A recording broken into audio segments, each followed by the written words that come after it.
চলতি মাসের শেষেই বিধানসভার ভোট চলছে জোর কদমে ভোটের প্রচার। কসবা বিধানসভা কেন্দ্রের 108 নম্বর ওয়ার্ডে ভিআইপি বাজার এলাকায় ঘুরে ঘুরে প্রচার করলেন তৃণমূল প্রার্থী জাবেদ আহমদ খান এবং ওনার সাথে ছিলেন 108 নম্বর ওয়ার্ডের পৌরপিতা এবং বড় ভারত চেয়ারম্যান সুশান্ত কুমার ঘোষ। এখানে মানুষের জনজোয়ার দেখা গেল।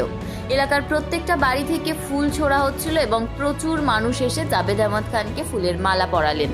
সুশান্ত কুমার ঘোষ এখানে জানালেন, আমরা 200% আশাবাদী যে 108 নম্বর ওয়ার্ড থেকে আমরা লিড তো দেবই, পাশাপাশি আমাদের পুরো বাংলাতে মুখ্যমন্ত্রী হিসেবে আবারও মমতা বন্দ্যোপাধ্যায় শপথ নেবেন এবং জাবেদ আহমদ খান আগের বারের থেকেও বেশি মার্জিনে জিতবেন।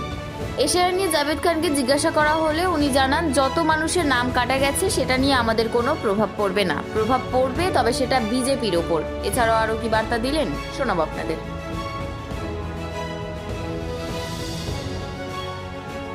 আমাদের কর্তব্য আমরা করছি, মানুষের দরজায় দরজা পৌঁছাচ্ছি, আমরা পজিটিভ ভাইব্রেন্ট নিয়ে পৌঁছাচ্ছি। গত 15 বছরে যে আমরা কাজ করেছি তার খতিয়ান দিয়ে মানুষের দরজায় দরজায় পৌঁছে আমরা ভোট চাইছি।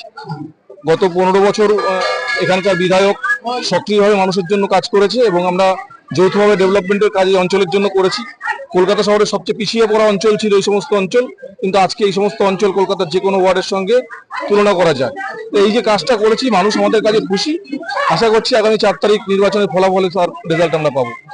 কাছের নিরিখে আমরা মানুষের কাছে গেছি, ধর্ম বিভাজন করে ধর্ম নাম দিয়ে আমরা কোনো ভোট চাচ্ছি না, মানুষের কাছে কাজের নিরিখে গেছি। এবং এইখানে যোগ্য একজন কাউন্সিলর, তার নাম হচ্ছে সুশান্ত ঘোষ।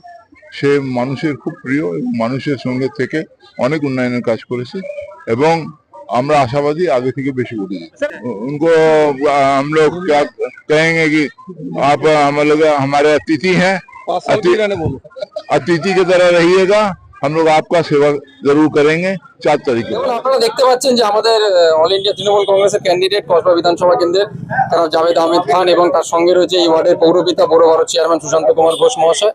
এবং তাদের সমর্থনে এলাকার মানুষ যেভাবে নেমেছে এবং জনপ্লাবন যেভাবে শুধু একটা ওয়ার্ডের মানে ডোর টু ডোরে যেভাবে এসছে, তাতে খুব পরিষ্কার যে আগামী 4 মে মমতা বন্দ্যোপাধ্যায় চতুর্থবারের জন্য মুখ্যমন্ত্রী হবে, সেটা শুধু সময়ের অপেক্ষা। এবং প্রতিবারের মতনই 294টা কেন্দ্রের মধ্যে কসবা বিধানসভা কেন্দ্র একটা বিপুল মার্জিন নিয়ে তৃণমূল কংগ্রেস জেতে। এবং আমরা খুবই আশাবাদী যে এবার অন্তত 294টার মধ্যে প্রথম স্থানে কসবা থাকবে, অন্তত মার্জিনের ক্ষেত্রে। কারণ এরা ভাবছে হয়তো এসআইআর করে কিছু মানুষের ভোট কেটে জেনুইন মানুষ যাতে ভোট না দিতে পারে সেই সমস্ত চক্রান্ত এরা যে চালাচ্ছে, এর বিরুদ্ধে মানুষ ভোট দেবে।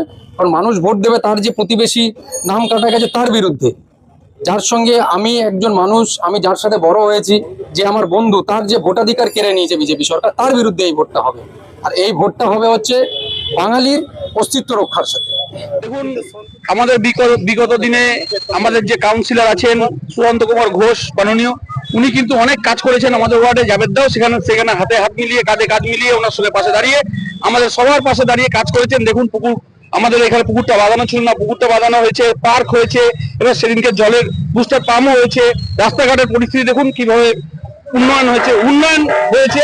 একটু জলের প্রবলেম ছিল, সেটাও সুশান্ত কুমার ঘোষ মাননীয় করে দিয়েছেন। কিছু দেখতে হবে না, বিজেপির চোখে কোনো কিছু দেখতে পাচ্ছে না। বিজেপি এখন খালি ভাউতা দিয়ে আর ধর্মের নামে ঢেলে জেতার চেষ্টা করছে, আর কিছু বিজেপির মধ্যে নেই।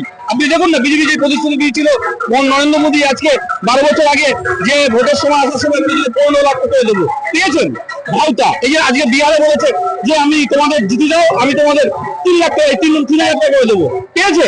আজকে বুলডোজার চালিয়ে বাড়ি ভাঙা হচ্ছে, ওই লোককে উচ্ছেদ করা হচ্ছে, এটা বিজেপির কাজ।